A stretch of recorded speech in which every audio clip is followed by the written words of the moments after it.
Hey everyone, how we doing? We want to carry on here for our Algebra 2, moving into Chapter 2. Now that we've just taken our Chapter 1 test, we're going to start talking about functions, relations. Relations and functions is our topic. Our essential question here is, what are relations and when is a relation a function? Okay?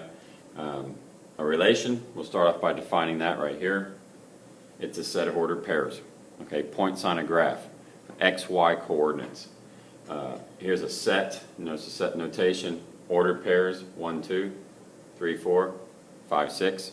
That's a set of ordered pairs. That makes a relation. Any set of numbers. I just use those three for an example. The X values in each of these, the 1, the 3, and the 5, they're what we call the input. You know, when you put an X into an equation to find out what Y equals, well, that X value, we call it the domain. So the 1, 3, and the 6 make up the domain here. And then the Y values are the output, what you got from the equation after substituting in that X value. We call those Y values the range. Okay, so we have domain and range. You'll see them from time to time throughout the chapters as we go through here. But a relation is the beginning of our functions.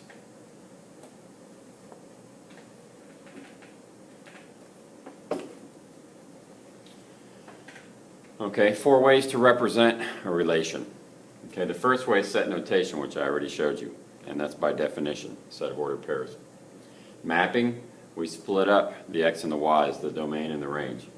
There's my 1, 3, and 5 that made up my domain, and the range, in this case, 2, 4, and 6, the Y values. And I drew a line to show the ordered pairs that matched up. 1 went with 2, 3 with 4, 5 with 6. You could also separate them with a table. And pretty much the way we're going to look at most of them as we go through the school year is graphing them. Okay? And there's the 3 points. There's 1, 2, 3, 4, and 5, 6. Those are the 4 ways to show our ordered pairs, our set of ordered pairs, our relations. Okay? So we got set notation, mapping, table, and graphing.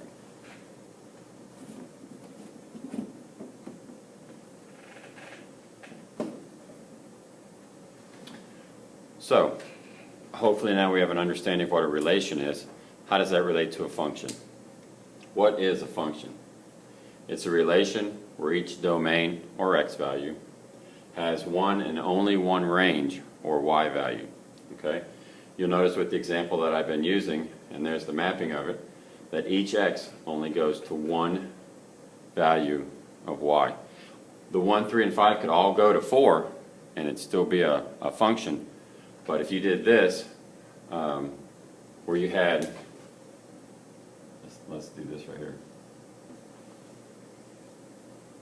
where the 3 goes to both 2 and 4, then it wouldn't be a function, because you have an X value that splits up. It goes to 2 different Y's, and you can't have that. Okay? It's all right if they go to the same one. You can have 1 and 3 both have 2 as a Y value, but you can't do the 3 right here. Okay, you can't split that up right there. How do we, when we're looking at a graph, okay, we're not going to go through and check all the ordered pairs. How do we do it? How do you test to see if a graph or a line on a graph is a function? And we do that with the vertical line test. Okay, it's used to show that a graph is a function. Vertical, straight up and down. When you go across from left to right or right to left, you go across vertically, you should only touch the graph at one and only one point. Here's an example of a function, straight line, a linear equation, and you'll notice I showed it with the red dashed lines here. We only touch the graph at one point each time. If you look at this function here, when you draw your vertical line, it intersects at 2 different points.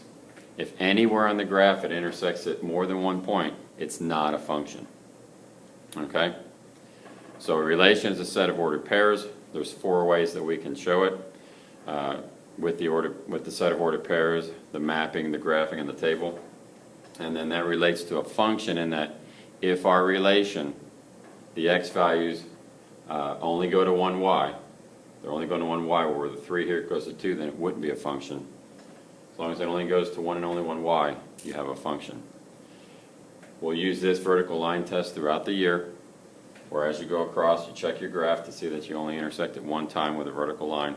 then it is a function. If it touches more than once, it's not a function. Okay? Hopefully this has been helpful. Get this in your notes. As you're going through, if there's something you didn't get, pause it, write it down. If you got a question, pause the video, write your question down, and then tomorrow in class we'll go over it. Okay, get all your questions answered. All right, have a good one. We'll see you in class. Bye now.